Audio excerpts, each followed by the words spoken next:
अस्सलामुअलैकुम friends, welcome back to my channel with another episode of novel जिसका नाम है शौक़ उल्फत और जिसकी राइटर है अनमोल खान। पर नावल के एपिसोड को स्टार्ट करने से पहले मेरी आप लोगों से रिक्वेस्ट है कि अगर अभी तक आपने मेरे चैनल को सब्सक्राइब नहीं किया तो जल्दी से जाएं और मेरे चैनल को सब्सक्राइब करें, और अगर फर्स्ट टाइम देख रहे हैं तो मेरे चैनल को विज़िट करें। आई होप आपको मेरा वॉइस ओवर पसंद आएगा, तो अगर अच्छा लगता है तो मेरे चैनल को सब्सक्राइब करें और बेल आइकन को प्रेस करें ताकि हर न्यू आने वाली वीडियो का नोटिफिकेशन आपको मिलता रहे। इस चैनल पे आपको बहुत ही अमेजिंग नावल और स्टोरी सुनने को मिलेंगी, और इसके अलावा आप अपने फेवरेट नावल भी कमेंट में बता सकते हैं। मैं पूरी कोशिश करूँगी कि उस पर वीडियो बनाऊँ। और मैं कल एपिसोड नहीं डाल सकी किसी इशू की वजह से, तो उसके लिए मैं माज़रत करती हूँ। और दूसरी बात कि आप लाइक नहीं कर रहे, व्यूज़ नहीं आ रहे, कमेंट भी नहीं आ रही, क्यों? क्या मसला है? क्या मेरी वीडियो अच्छी नहीं लग रही है आपको? पहले आ रहे थे लेकिन अब नहीं आ रहे। तो अगर कुछ इशू आया तो आप अपनी कमेंट में अपनी राय का इजहार ज़रूर किया करें, ठीक है? और स्टे ट्यून। और एक और बात मैंने करनी थी, क्या आप चाहते हैं कि मैं नावल जो है पूरा नावल एक ही दफ़ा में अपलोड करूँ या फिर एपिसोड वाइज मैं वीडियोस डालूं? आप मुझे कमेंट में ज़रूर बताइए कि अगर आपको एक साथ चाहिए तो मैं फिर एपिसोड नहीं बनाती, मैं कंप्लीट नावल पोस्ट कर दिया करूँगी। तो चलें एपिसोड को स्टार्ट करते हैं। एपिसोड नंबर 8, शौक़ उल्फत बाय अनमोल खान। क्यों, आखिर क्यों कर रही हैं मामा मेरे साथ ऐसा? क्यों इन्हें मेरी तकलीफ़ दिखाई नहीं दे रही?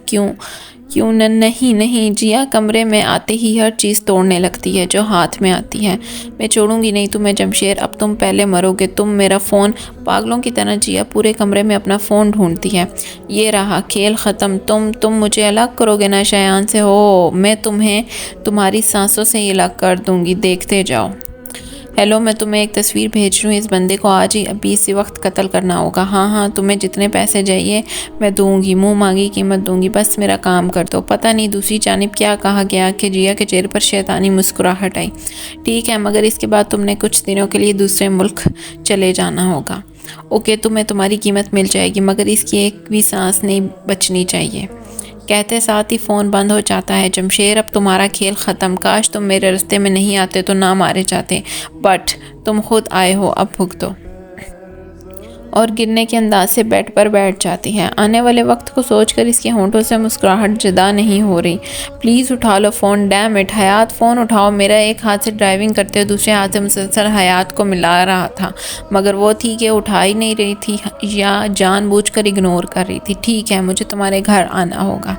कोई बात नहीं, आ रही हूँ। क्या हो गया है? मुसलसल दरवाज़ा बजते देखकर इनायत की मामा गुस्से से बोली और दरवाज़ा खोलकर सामने खूबरू नौजवान को देखकर हैरान हुई। जी, किससे मिलना है आपको बेटा? इससे मुसलसल अंदर झांक कर देखा तो हयात की मामा, आंटी हयात घर पे है, मुझे इससे बात करनी है। तुम कौन हो और हयात से क्या काम? जो बात करनी है मुझसे करो, इन्होंने सख्त लहजे से कहा। मुझे शयान ने भेजा है काम से, हयात से इस बारे में बात करनी है। प्लीज़, मैं कोई गैर नहीं हूँ, शयान का दोस्त जमशेद, आप तो जानती होंगी। प्लीज़ आप मुझे इससे बात करने दीजिए। तो आप तो अगर चाहें तो शयान से भी बात कर सकती हैं। मैं फ़ोन मिला देता हूँ। साफ झूठ बोला गया। नहीं, इसकी ज़रूरत नहीं है। तुम शयान की वजह से आए हो तो वो ऊपर कमरे में है। जमशेद को फ़ोन निकालते देख कर हयात की मामा आराम से कहा, मगर बेटा जल्दी करना, जो बात करनी है। इसके पापा ने देख लिया तो गुस्सा होंगे। जी ठीक है, आप फिक्र ना करें, शुक्रिया आपका। और इनके बताए गए कमरे में दाखिल हुआ। क्या हुआ मेरी जान? क्यों लटका हुआ है तुम्हारा मुंह? तुम्हारा शयान इसके माथे पर बोसा देते हुए इस पर झुककर कहता है। इससे कहा बर्दाश्त हो रहा था कि इसकी जानब यूं उदास हो। आप मुझे उठने क्यों नहीं दे रहे? टाइम देखें, 3 घंटों से यहीं पड़ी हूँ और आप हैं कि ओ। मन इसके सीने पर हाथ रखकर उदासी से कहती है। पहले तो वो इसे लिए 2 घंटे तक सोता रहा, अब इसे ना उठने दे रहा था ना खुद उठ रहा था, बस कहे जा रहा था यूं ही लेटी रहो। ओ ये बात है, पहले कहती ना, मैं तुम्हें बिल्कुल बोर नहीं होने देता। इसके बालों की लट को पीछे करते हुए मुस्कुरा कर कहा। मन के वजूद में सनसनी दौड़ी। इसकी बात का मतलब समझकर वो गले तक सुर्ख हुई। मैं नहीं हो रही हूँ बोरा, आप उठें, मुझसे मेरा सांस बंद हो जाएगा। मन शर्मा कर इसे पीछे करती है, जबकि वो बदले में इसके दोनों हाथ पकड़कर पीछे तकिए से लगा देता है। ना जानम, अब तो मुझे तुम्हारी बोरियत मिटानी होगी। और कहते साथ ही इसकी गर्दन पर झुक जाता है। पूरी गर्दन को वो अपने लम्स से भिगो देता है। मन तड़प कर कहती है, इसकी जान मुंह को आ गई। मुसलसल आप अपने हाथ छुड़वाने लगती है मगर नाकाम। गर्दन पर अपने होंठ रखे वो इससे मुकम्मल बेबस कर गया। हल्के से दांत गाड़ कर वो इसके आने वाली चीख को इसके मुंह में ही दबा देता है। इसके होंठों का जाम खुद में उतारने लगता है। मन मज़ाहमत करना छोड़ देती है, यहाँ तक कि इसके हाथ भी आज़ाद कर दिए थे। शायान दोनों हाथों से इसका चेहरा थामे इसमें खोया हुआ था। मन की हालत ख़राब होने लगी थी। वो दोनों हाथों से इसके कोट को पकड़े खुद को होश में रखने की कोशिश करती है। शायान इसके होंठों पर झुककर अपनी पूरी शिद्दत इस पर लौटा रहा था, ये जाने बगैर कि वो नाजुक जान कहाँ बर्दाश्त कर सकती है। अपनी सांसें बंद होते देखकर मन इसके कंधे पर मुक्के मारना शुरू करती है। क्या शायान भी इस पर रहम खाकर पीछे हो जाता है और इसके भीगे भीगे होंठों को एक बार फिर नरमी से छूते इसके साथ लेट जाता है। देखो, बोर होने ही नहीं दिया। इसे लंबी लंबी सांसें लेता देखकर शायान इसके भीगे होंठों पर अंगूठा फेरते बेबाकी से कहता है, मैंने कहा ना लेटी रहो, जब उठना हुआ तो उठ जाना। अब भी लेटी रहो। मगर मन फिर भी उठने लगी कि शायान ने गुस्से से इसकी कलाई पकड़कर इसे वापस बेड पर गिराया। अब तुम यहाँ से मेरी इजाज़त के बगैर उठी उफ तो अच्छा नहीं होगा। दोनों गालों को छूते हुए गुस्से से कहा, आप बहुत बुरे हैं। मुंह बनाकर उदासी से कहा। वो यहाँ से जाना चाहती थी। शर्म से इसका बुरा हाल हो रहा था। वो था जालिम, जाने नहीं दे रहा था। इसे तो लगा था यहाँ पर इसे काफ़ी काम वाम करने होंगे, मगर यहाँ वो इसकी बेबाकियाँ और बढ़ गईं। मैं कितना अच्छा और कितना बुरा हूँ तुम्हें ये इन कुछ महीनों में पता लग गया होगा। सो मुझे और बुरा बनने पे मजबूर मत करो, लेटी रहो यहीं, वरना तुम्हारी हालत ख़राब ही होगी। मन इसकी बात सुनकर मुंह बनाकर इसके हिसार में लेट गई। वैसे ये अलग बात है कि तुम मुझे कुछ अच्छा नहीं करने देती। आप ऐसी बातें क्यों कर रहे हैं? मैं चाहती हूँ आप अच्छे काम करें। मन ने घबरा कर कहा। इसने तो ऐसा कभी नहीं सोचा था कि गलत काम करे। इसकी तो ये भी ख्वाहिश थी कि शायान शराब भी छोड़ दे। क्या तुम मेरे अच्छे काम करने में मेरा साथ दोगी? कुछ सोचते मुस्कुरा कर जो मन से छुपी रही। जी बिल्कुल दूंगी, मुझे खुशी होगी। मन इसकी चालाकी को समझे बगैर मासूमियत से और प्यार से कहा। शायान इस बात पर दिलो जान से खुश हुआ और झुककर इसके रोशन पेशानी पर बोसा देकर पीछे हुआ। मन ने एक पल को सुकून से आंखें मूंद ली थी। इसकी रग रग में सुकून उतर गया। अगर तुम अपनी बात से मुकर गई तो मनाल शायान सुल्तान बुरा होगा। इसके बेहद करीब होते हुए इस पर झुक कर कहा। दोनों की आंखें एक पल को मिली। मन इसकी आंखों में अपने लिए प्यार मोहब्बत देकर शर्म से नजर झुका गई। शाह, अब आप मुझे डरा रहे हैं। मन इससे को साइड पर करते घबरा कर कहा। इसका दिल जोरों शोर से धड़कने लगा था। मन ने कहा, हिलना भी मत यहाँ से। मैंने कहा हिलना भी मत यहाँ से। इसे हाथ से पास करती सर्द लहजे से कहा। मन को खौफ आने लगा। शायान इसकी आंखों में खौफ देखकर इसे सीने से लगाकर लेट गया। मन ने शुक्र का सांस लिया। कुछ नहीं कर रहा, अभी थोड़ी देर के लिए लेट जाओ, फिर बैठ जाते हैं, ओके? इसकी दोनों आंखों को चूमते हुए सुकून से आंखें मूंद ली। मन भी इसके हिसार में सुकून पाकर लेट गई। ये जाने बगैर कि कुछ घंटों में इनकी ज़िंदगी बदलने वाली है। मामा, मुझे कोई बात नहीं करनी, प्लीज़ अकेला छोड़ दें मुझे। मुसलसल बजते दरवाजे को देखकर हयात नम लहजे से कहती, जो बाहर खड़ा जमशेद बखूबी जान गया। पागल रोई है, आखिर क्यों ना रोती? इसके दिल में मचलते जज्बात का कत्ल हुआ है। क्यों ना रोती वो? अभी तो इसने अपने दिमाग को टकरा कर दिल की धड़कनों की मानना शुरू की थी। उफ खुदाया, मुझे मामा। कोई हयात गुस्से से उठकर दरवाज़ा खोल देती है, मगर सामने अपनी मामा की जगह जमशेद को पाकर साकत हो जाती है। रुको हयात, इसे फिर से दरवाज़ा बंद करते देखकर जमशेद दरवाजे को पकड़कर रोक देता है। हयात गम और गुस्से मिले जुली कैफियत से इसे देखती है। क्या लेने आए हो यहाँ? जाओ यहाँ से, वरना बुरा हाल करूँगी। हयात इससे पहले वो दरवाज़ा बंद करती, जमशेद अंदर घुसकर इसे दीवार से लगा देता है और दरवाज़ा लॉक करके इसके दोनों तरफ हाथ रखकर इसे मुकम्मल अपनी कैद में कर लेता है। क्या मसला है तुम्हारे साथ? फ़ोन क्यों नहीं उठा रही? तुम कब से कर रहा हूँ तुम्हें, और ये क्या हालत बना रखी है? कौन मर गया है जो शोक मना रही हो? वो इसकी बिगड़ी हालत और इसकी सूजी आंखें देखकर गुस्से से कहता है। क्या तुम्हारा क्या काम है इससे? मुझसे तुमसे कोई बात नहीं करनी, इसलिए नहीं उठा रही।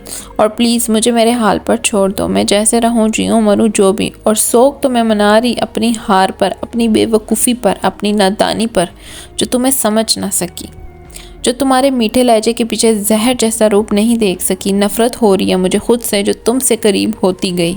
नफ़रत हो रही है अपनी इन सांसों से जो सब देखने सब सुनने के बावजूद चल रही हैं। नफ़रत हो रही है मुझे अपने दिल से जो तुम्हारे नाम से तुम्हें सोचकर धड़कने लगता था। नफ़रत करती हूँ मैं तुमसे जमशेर, सिर्फ नफ़रत। दफ़ा हो जाओ यहाँ से, मैं तुम्हारा चेहरा नहीं देखना चाहती। तुम अपनी शादी इंजॉय करो, क्यों यहाँ वक्त बर्बाद कर रहे हो। हयात इसका इज़हार तोड़कर गुस्से से कहती है, साथ आंखों से आंसू भी रवां थे। हयात तुम वजह नहीं जानती इसलिए ऐसी बातें कर रही हो। प्लीज़ एक बार मेरी बात सुन लो। मुझे तुम्हारी कोई बकवास नहीं सुननी। तुम्हें अब भी लगता है कि मैं तुम्हारी बातों में आऊँगी? नहीं मिस्टर जमशेर, मेरे लिए एक मिसाल बहुत है। जाओ यहाँ से धोखेबाज कहीं के। जाओ मैंने कहा जाओ मामा इसे अपनी तरफ बढ़ता देखकर हयात के उसान हता होने लगते हैं। थोड़ी देर जो बहादुरी से ख़त्म होने लगी थी। अभी वो अपनी बात मुकम्मल करती कि जमशेर के भारी हाथ ने इसकी आवाज़ बंद कर दी। अब आवाज़ ना आए। बहुत बोलने लगी और बोल भी रही हो बहुत। मैंने चाहा तो ये बोलती बंद करने में वक्त नहीं लगेगा तुम्हें। तुम मेरी बात नहीं सुन रही, बस अपनी कहे जा रही हो। अक्ल है भी कि नहीं? यहाँ बैठो और मेरी बात सुनो। मगर मुझे कहा ना चुप तो चुप। क्यों दिमाग ख़राब कर रही? पहले ही ख़राब है। और इसका हाथ पकड़कर बैठ कर इसे सारी बात बताने लगा।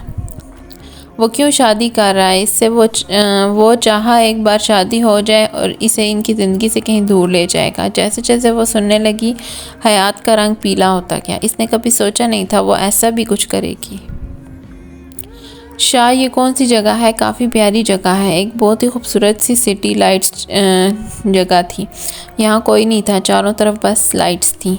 जानम, ये आती लाइट्स जगह लोग सुकून पाने के लिए आते हैं। शायान पीछे से इसे हिसार में लेते हुए इसके कंधे पर होंठ रखकर कहता है। मन खुद में सिमट जाती है। शायान इसकी घबराहट से महसूस होते हुए इसे लिए कुर्सी के पास ले आता है, जहाँ खूबसूरत से तैयार किया रंग बिरंगी लाइट्स के नीचे 2 कुर्सियाँ और एक टेबल रखी गई थी, जिस पर खाने की हर चीज़ मौजूद थी। हवा के झोंकों से मन के बाल कैचर से आज़ाद होकर इसकी कमर पर बिखरते जाते हैं। शायान इस मंज़र में खो सा जाता है। मन जल्दी से बाल बनाने लगती है कि शायान इसका हाथ पकड़कर इसे रोक देता है। नहीं जानम, छोड़ दो, कोई नहीं है यहाँ। वो इसकी खूबसूरत से सरापे को देखकर कहता है, जो इस वक्त ब्लैक रंग की लंबी सी फ्रॉक पहने साथ हम रंग दुपट्टे में थी। हल्का हल्का सा मेकअप किए वो बहुत प्यारी लग रही थी, मगर अब बाल खोलकर वो शायान पर बिजलियां गिराने लगी थी। शायान इसे कुर्सी पर बिठाकर अपनी जगह पर बैठ जाता है। जगह पसंद आई? इसके सुर्ख होंठों को देखकर कहा। जी बहुत। मन खुश्क होंठों पर ज़बान फेरते हुए घबरा कर कहती है। घबरा रही? नहीं तो ऐसा नहीं है। फिर गला क्यों खुश्क हो रहा है? वो हवा है ना, इसलिए। मेरा तो नहीं हो रहा। आप ऐसी बातें क्यों पूछ रहे हैं? शाह नाराज़गी से। क्योंकि तुमने होंठों पर ज़बान फेरी तो मुझे लगा नहीं ऐसा नहीं है, बस ऐसे ही। जानता हूँ ऐसा नहीं है, तो इतनी ठंडे मौसम में भी, वो भी इतनी तेज़ हवा के चलने से तुम्हारे पसीने क्यों छूट रहे हैं? शाह मन इसके सवालों को देख कर रोनी शक्ल बनाकर कहा, जी जान शाह। अच्छा आप नहीं करता तंग, आओ 1 मिनट। फुप्पो की इस वक्त कॉल मुसलसल बजते फ़ोन पर आने वाले की कॉल देखकर शायान हैरान हुआ। मन भी हैरान हुई कि फुप्पो ने कभी इस वक्त फ़ोन नहीं किया, क्योंकि पाकिस्तान का वक्त 12 बजने को था। हेलो फुप्पो। शायान ने जैसे कॉल उठाई, मगर दूसरी जानिब से मिलने वाली खबर सुनकर शायान पर आज दूसरी मर्तबा आसमान गिरा था। एक वालिदैन के वक्त एक कब कैसे? आप मुझे एड्रेस भेजें, मैं अभी आता हूँ। नहीं मैं आऊँगा, इसे मेरी ज़रूरत है। अगर इसे कुछ हुआ तो मैं किसी को नहीं छोड़ूंगा। पोपो आप कॉल रखें, मैं आता हूँ। मन तुम चलो इस वक्त मेरे साथ। मगर शाह क्या हुआ है? आप तुम अभी चुप रहो, फिर बताऊंगा तुम्हें सब कुछ। अभी मैं तुम्हारे घर छोड़ रहा हूँ। मैं आऊँगा तुम्हें लेने। अपना बहुत ख्याल रखना। मेरे भाई को मेरी ज़रूरत है। इसके घर के सामने गाड़ी रुकते शायान ज़ख्मी दिल से बोला। शायान जानता था कि वो दिल पर पत्थर रखकर इसे यहाँ छोड़ रहा है। वो जानता था वो इसकी हिफाजत करता या मन की। मैं तुम्हें लेने आऊँगा, अपना बहुत ख्याल रखना मेरी जान। अगर तुमने खुद को इतनी सी भी तकलीफ़ दे दी तो सज़ा के लिए तैयार रहना। इसके होंठों पर शिद्दत से बोसा देते हुए वो पीछे और इसे अंदर भेजकर खुद रवाना हुआ। मन दूर तक नम आँखों से इसे ओझल होता देख रही थी। बस यही से इनकी ज़िंदगी बदलना शुरू हुई। हयात जमशेर के जाने के बाद यूं ही सागत बैठी थी। इसने कभी भी नहीं सोचा था कि रिया यूं काट जाएगी। किसी भी हद तक वो जाने को तैयार थी। इसे कुछ बातें जमशेर की ठीक लगी, मगर वो आप भी गुस्से में थी, दुखी थी। और भी तो तरीके होंगे, शादी ही क्यों? जमशेद से इसने एक बात नहीं की। वो सब कुछ बताने के बाद तब भी जमशेद उदास होकर यहाँ से चला गया। हयात को भी बहुत दुख हुआ, मगर वो क्या करती, इसका भी दिल टूटा था।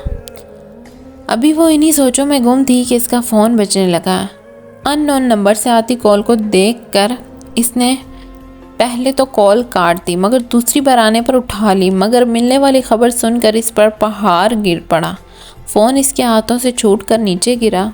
अंदर आती हयात की मामा ये मंज़र देखकर भागकर इसके पास आई। हयात, बच्चे क्या हुआ? हयात, हयात आंखें खोलो। इसे ज़मीन बोस होता देखकर हयात की मामा घबराने लगी। इसके फ़ोन पर किसी अननोन नंबर देखकर इन्हें गड़बड़ होने का एहसास हुआ। इन्होंने जल्दी से ड्राइवर से गाड़ी निकलवा कर इसे अस्पताल ले जाने लगी, क्योंकि इसका पूरा जिस्म बर्फ़ की तरह ठंडा होने लगा था। इन्हें कुछ समझ नहीं आ रहा था आखिर फ़ोन कर ऐसे कौन सी खबर मिली फ़ोन पर कि इसकी बच्ची का ये हाल हो गया। या अल्लाह खैर, मेरे मौला मेरी बच्ची को मुकम्मल ठीक करना। और रोते हुए अपने शोर को कॉल मिलाने लगी। जमशेद काफ़ी गुस्से से हयात के घर से निकला। इसे हयात पर गुस्सा आया हुआ था। वो इसे समझाने के बजाय इससे नफ़रत करने लगी। ना ही इसकी बात सुन रही थी। तुम्हें छोड़ूंगा नहीं जिया, तुमने हमारी ज़िंदगी ख़राब कर दी तुम। जमशेद इससे पहले समझता, सामने से आती गाड़ी में से दो आदमी निकले और गोलियां चलाने लगे। दो गोलियां जमशेद के सीने से आर पार हो गई। ये तकलीफ़ से जमशेद की आंखों से आंसू बहने लगे। इसने मुश्किल से आंखें खोलकर सामने देखा, जहां दो आदमियों के साथ गाड़ी में से अपनी मगरूल चाल से चलता एक शख्स बाहर आया और चलता हुआ इसकी गाड़ी के पास आया। हाँ, जमशेद के मुंह से बामुश्किल ये अल्फाज अदा हुए। आहान, कैसे हो कज़न प्लस दुश्मन? हैरानगी हो रही है ना कि कैसे आया बाहर में जेल से? तुम्हें क्या लगा तुम मुझे यूँ अंदर करके खुद सुकून से बैठ जाओगे? नो नो, ऐसा कैसे यार? तुम भी अच्छी तरह जानते थे कि तुम्हारी सॉरी, बीवी को मैंने नहीं मारा था। बीवी भी क्या थी, ज़बरदस्ती मैंने बस क्या कहा था मुझे पसंद है। वो तुमने क्या किया? इसका जब एक्सीडेंट हुआ मारा इसे किसी और ने, तुमने मुझ पर इल्ज़ाम लगाया, जबकि इसमें मेरा कोई कसूर नहीं था। फिर भी मानता हूँ मैं कुछ अच्छे काम नहीं करता, मगर कभी किसी को मारा नहीं था, ये जानते थे तुम। तो तुम मेरे दोस्त भी थे, तुमने क्या किया? सच कहते हैं एक तीर से दो निशान है, मेरा काम भी हुआ और किसी और का भी। अब तुम जा सकते हो अपनी महबूबा के पास। इसने अपनी बंदूक जमशेद के सर पे रखी। इससे पहले वो चलाता किसी की आवाज़ सुनाई दी। आहान जल्दी से वहाँ से भागा, मगर जाते हुए अपना काम करना नहीं भूला। भागते हुए गोली चलाई जो जमशेद के बाजू में से आर पार हो गई। जमशेद तो पहले ही कुछ समझ नहीं रहा था। एक और गोली लगने की वजह से जमशेद की आंखें बंद होने लगी। इसे ये भी होश नहीं रहा कि वो कैसे अस्पताल पहुंचा, कौन लेकर आया इसे। ये था जमशेद का फुफ्फो का बेटा आहान राजपूत, जिसकी दोस्ती एक लड़की की वो से दुश्मनी में बदल गई, और इतनी बदल गई कि एक दूसरे की जान लेने लगे। जमशेद पहले पाकिस्तान में रहता था, माँ बाप इसके नहीं थे, वो अकेले कहीं और रहता था। तो एक दिन इसकी मुलाकात अस्पताल में एक लड़की से हुई, जिससे बहुत पसंद आई। इसका घर जमशेद के घर के साथ यूं ही दिन गुजरते गए। जमशेद ने इसके बाद इसे नहीं देखा। एक दिन वो लड़की रोते हुए इसके घर आई। प्लीज़ मेरे साथ आए, मेरे अब्बू जी की हालत ख़राब हो रही है, यहाँ कोई नहीं है।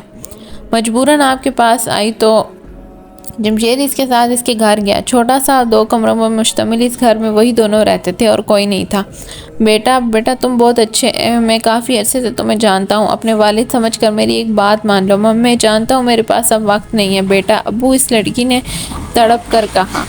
तुम मेरी बच्ची से शादी कर लो, इसका कोई नहीं है मेरे अलावा। मगर बेटा इनकार मत करना, मेरी रूह को चैन नहीं है। जो फिर जमशेद का इस लड़की के साथ निकाह हो गया और इसे इसकी मोहब्बत मिल गई। इसने कभी ऐसा सोचा भी नहीं। इस लड़की का अब्बू निकाह के फ़ौरन बाद फोत हो गया, तो वो इसे लेकर अपने घर आया। यूँ दिन गुजरते गए। वो लड़की भी अब काफ़ी बेहतर हो गई थी। एक दिन इसके घर में इसका कज़न आया और इसकी फूफो आई। इन्होंने पहले काफ़ी बातें सुनाई, मगर फिर खुश हुई। इसका कज़न आहान को वो बहुत पसंद आई। एक दिन आहान जमशेद से मिलने आया। यार तुम्हारी शादी वैसे भी ज़बरदस्ती हुई है, तो ऐसा करो इसे छोड़ दो, वो मुझे बहुत पसंद है। आहान अपनी ज़ुबान संभालो, तुम्हें क्यों लगता है कि मैं मरवा को छोड़ दूंगा। मेरी और इसकी शादी जैसी भी हुई है, तुम्हारा कोई काम नहीं। आज लिहाज कर गया, वरना तुम्हारी जगह कोई और होता अब तक अपनी आखिरी सांसें गिन रहा होता। आज के बाद मुझे नज़र ना आओ। जमशेद ने तो ये सब गुस्से से कहा और इसे अपने दोस्त से ये उम्मीद नहीं थी। तुम इस लड़की के लिए मुझे इतना सुना गए, अपनी दोस्त को जाने का कह रहे तो ठीक है, वो अगर मेरी नहीं तो तुम्हारी भी नहीं होगी। और कहकर चला गया। यूँ 1 महीना गुजर गया, ये बात भूल गई थी। एक दिन मरवा जमशेद के साथ बाजार गई थी। जमशेद पार्किंग में इसका इंतज़ार कर रहा था कि सामने से आती मरवा को गाड़ी कुचल कर रहेगी और साथ ही कहीं से गोली मरवा के सीने के आर पार हुई और इसकी वहीं मौत हो गई। एक्सीडेंट वाले को तो पुलिस के गया, मगर आज तक गोली चलाने वाले का पता नहीं चला। जो जमशेद के दिमाग में बात है, इसने इस पर अमल किया। इसने सारा इल्ज़ाम आहान पर लगा दिया। आहान के जेल के कुछ दिनों बाद इसकी फुप्पो दुनिया से रुखसत हो गई। आहान इस सब का कसूरवार जमशेद को करार दिया और इससे बदला लेने का वादा किया। जमशेद को नहीं पता था वो इतनी जल्दी निकल जाएगा। जमशेद ने तो इस बात को याद करना छोड़ दिया था। फिर जमशेद लंदन गया, वहाँ भी अपनी पढ़ाई करके डॉक्टर बना। तब इसकी मुलाकात शायान और इसकी फैमिली से हुई। छोटी सी बात ने कई लोगों की ज़िंदगी तबाह कर दी, कई लोगों को मार दिया और 2 अच्छे दोस्तों के दरमियान अच्छी खासी दुश्मनी पैदा होगी। ठीक है, तुम्हें तुम्हारे पैसे टाइम पर मिल जाएंगे, तुम्हें अब एक और काम करना होगा। कहा ना इस काम के तुम्हें आज रात को ही पैसे मिल जाएंगे, इसकी फ़िक्र मत करो। और जी अपनी बात से मुकरती नहीं है, जो कहती है वही करती है, तो परेशान होने की ज़रूरत नहीं है। न जाने दूसरी जानिब से क्या कहा गया था कि जिया को गुस्से आने लगा। तुम अपनी औकात भूल रहे हो मिस्टर आहान, वरना मुंह तोड़ने में वक्त नहीं लगाऊंगी तुम्हारा। तुमसे बात इसलिए कर रही हूँ क्योंकि ये काम तुम्हारे अलावा कोई नहीं कर सकता, मगर तुम तो हद पार कर रहे हो। मैडम कुछ ज़्यादा बोल रही हो। तुम जानती हो अभी मुझे क्या हुआ, अगर बता दिया तो पछताओगी। यूँ बात करने से 100 ख्याल रखो। दूसरी जानिब जिया की बातें सुनकर गुस्से से कहा, शायद जिया की बातें इसे पसंद नहीं आई। ये बताओ काम क्या है? दूसरा, और रात तक तुम पैसे लेकर आओगी, एड्रेस तुम्हें सेंड कर दूंगा। अब इनकार किया तो जो होगा सारी ज़िंदगी याद रखोगी। मेरे लोग तुम्हारे नौकर नहीं हैं जो तुम्हारे पास पैसे लेने आएंगे। जिसका काम है वही लाए। और इसकी बातें सुनकर जिया ने गुस्सा ज़ब्त करते हुए हाथ की मुट्ठी बनाई। अच्छा ठीक है, आज पाकिस्तान से कोई आने वाला था, तुम्हें गाड़ी नंबर बता दूंगी, बस ख्याल करना। लड़के को कुछ नहीं होना चाहिए, अगर इसे कुछ हुआ तो मैं तुम्हें बर्बाद कर दूंगी। मगर मनाल नामी लड़की को ज़िंदा नहीं छोड़ना, वो बिल्कुल ज़िंदा यहाँ नहीं आनी चाहिए। इसकी लाश तक किसी को नहीं मिलनी चाहिए। अगर तुमने ये काम कर लिया तो तुम्हें मुँह मांगी कीमत दूंगी, जितना तुम कहोगे। लगता है कुछ ज़्यादा नहीं पसंद वो तुम्हें, क्या प्यार भी? इसकी बात मुकम्मल होने से पहले ही जिया गुस्से से बोली, हद में रहो, जो काम है वही करो। और तुम्हारा कोई लेना देना नहीं, बस वो मर जानी चाहिए, मगर इस लड़के को कुछ नहीं होना चाहिए। और उम्मीद है कि इस काम की तरह ये काम भी जल्द हो जाएगा। और कहते फ़ोन बंद कर दिया। दूसरी जन गुस्से से फ़ोन को देखता, तुम्हें तो मैं नहीं छोड़ूंगा, तुमने आहान को धमकी दी थी, तुम देखती जाओ अब। और हंसते हुए फ़ोन ऑन किया तो जहां मनाल की तस्वीर सेंड की गई थी। वैसे काफ़ी प्यारी है, मगर चाहे ये कोई बात नहीं, जिया मैडम काम भी हो जाएगा और तुमसे मुलाकात भी जल्दी। जिया जैसे ही मुड़ी तो सामने पप्पो को देखकर इसका चेहरे का रंग पीला हो गया। कहीं इन्होंने सारी बातें सुन तो नहीं ली, इसने दिल में सोचा। जिया जल्दी करो, जमशेद को गोलियां लगी हैं, हमें जाना चाहिए। शयान भी आता होगा। पप्पो रोते हुए कहती हैं, इन्होंने जमशेद को अपने शयान की तरह चाहा हमेशा। इसकी ये खबर सुनकर इनका कलेजा मुंह को आ गया। शयान को अभी इन्होंने जब बताया तो इसने आना चाहा। बहुत मना करने के बाद वो आने लगा। पुप्पो माँ थी, बच्चों का दर्द समझ सकती हैं, इसलिए वो जल्द वहाँ जाना चाहती हैं। जब वो जिया के कमरे में आई तो किसी से बात करके अभी ही इसने फ़ोन बंद किया था। जिया ने शुक्र का सांस लिया। मामा मुझे नहीं जाना, आप चली जाए, मेरा क्या काम, और मुझसे ये खुद खून नहीं देखा जाता मुझसे, आप जानती हैं मेरी तबीयत ख़राब हो जाती है। जिया ने चेहरा मोड़कर पसीना साफ़ किया। अगर आज पुप्पो ये सारी बातें सुन लेती तो क्या हो जाता, और ऊपर से आज ही शयान आ रहा है, ये जाने बगैर कि मनाल नहीं आ रही। इससे अभी पता लगा जब पुप्पो शयान से बात कर रही थी। सच कहते हैं जो किसी और के लिए घड़ा खोदता है, इसमें वो खुद चला जाता है। ठीक है, मैं जा रही हूँ।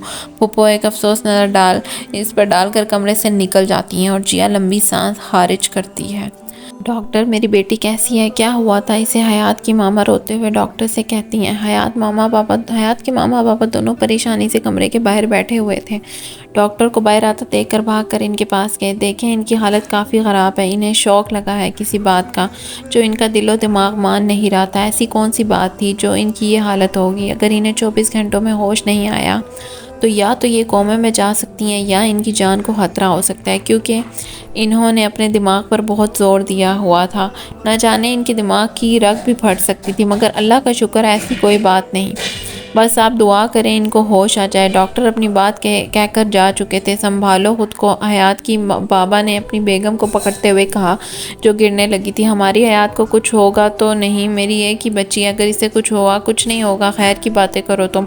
पता नहीं किसकी कॉल थी तभी जिसे सुनकर हयात का ये हाल हो गया। पता नहीं कौन था, मैं देख लूँगा, तुम परेशान ना हो। क्या हयात की हालत ख़राब होने से पहले कोई आया था? हाँ, जमशेर आया था, कह रहा था शयान के काम से आया हूँ, फिर वो तो चला गया था। हयात तो ठीक थी, फिर पता नहीं अचानक क्या हुआ, इसकी ये हालत हो गई। क्या तुमने शयान की फूफो को बुलाया था? सामने से आती फूफो को देखकर हयात के अब्बू ने कहा। नहीं, इन्होंने ना में सर हिलाया। दोनों खड़े हो गए। अरे तुम दोनों यहाँ? फूफो के पास आकर रुकी, काफ़ी हैरान हुई कि कहाँ गया, कहाँ क्या कर रहे थे। पता नहीं हयात को क्या हो गया, इसकी बहुत हालत ख़राब है, हयात की मामा ने रोते हुए कहा। कैसे ख़राब? कोई पता नहीं, किसी का फ़ोन आया था, इसके बाद ख़राब हो गई। डॉक्टर ने 24 घंटे दिए हैं। अच्छा, मगर किसकी कॉल थी? ऐसी भी क्या खबर थी? कहीं जमशेर की खबर से तो नहीं? इन्होंने दिल में सोचा, देखो ना, दोनों बच्चों को आज ही कुछ होना था। जमशेर की भी हालत बहुत सीरियस है, कितनी गोलियां लगी हैं इसे, पता नहीं कौन जालिम लोग थे। पप्पू ने ना आंखों से कहा, कैसे, इसे क्या हुआ? वो तो ठीक निकला था घर से, फिर ओ खुदाया, क्या हो रहा है ये? क्या वो इस अस्पताल में है? हाँ, इसी अस्पताल में है, मुझे भी किसी ने कॉल करके बताया, इसलिए दौड़ती हुई आई। अच्छा, परेशान ना हो, ठीक हो जाएगी इंशाल्लाह। दुआ करो, दुआ की ज़रूरत है, इसे कुछ नहीं होगा। मैं ज़रा जमशेर को देखा हूँ, आप जाएं, मैं डॉक्टर से बात करके आता हूँ। दोनों बच्चों के हवाले से हयात के अब्बू पुप्पो को जाने का बोलकर खुद डॉक्टर के ऑफिस की जानिब गए। अच्छा, ये कैसी आजमाइश है? आखिर ये कैसी आजमाइश है खुदाया? दोनों बच्चों को सारे लोगों के साथ ठीक कर दे। हयात की मामा ने दोनों हाथ फैलाकर रोते हुए कहा। मनाल, मेरा बच्चा, दरवाज़ा खोलो, तुम ठीक तो हो? इन्होंने परेशानी से कहा। रात को जिस हालत में वो आई थी, इन्हें शौक लगा था। इतनी रात को एक आई और शयान साथ नहीं है। मगर मनाल ने कुछ नहीं बताया, सबसे मिलकर सीधा कमरे में आई। किसी ने कोई बात नहीं की, ना कुछ पूछा इसे। सुबह सब के नाश्ते में इंतज़ार करते, मगर काफ़ी देर बाद भी नहीं आई तो इन्हें परेशानी होने लगी। सब कामों पर जा चुके थे। घर पर सिर्फ परी और रिमशा बेगम थी। मनाल जो यूं ही लेटी थी, रिमशा बेगम की आवाज़ सुनकर बैठ गई। तो दरवाज़ा खोलो। जी मामा, सब खैरियत है? हाँ मेरी जान, सब ठीक है। मैं तो परेशान हो गई थी, ना रात को बात की, ना अब आई। नाश्ते पर भी तबीयत तो ठीक है ना तुम्हारी? इन्होंने इसके माथे को छूकर कहा, जी मामा ठीक हूँ, बस बहुत थक गई तो इस और कोई बात नहीं, परेशान ना हो। ठीक है, मेरी बेटी कह रही है तो ठीक होगी। प्यारी गुड़िया उठ गई। कैसी गुजरी रात? अंदर आती परी ने मुस्कुरा कर कहा और नाश्ते टेबल पर रखा। अरे भाभी, इसकी क्या ज़रूरत थी? वैसे आपने ज़हमत की, मैं आ रही थी और रात अच्छी गुजरी। मनाल ने शर्मिंदा होते कहा।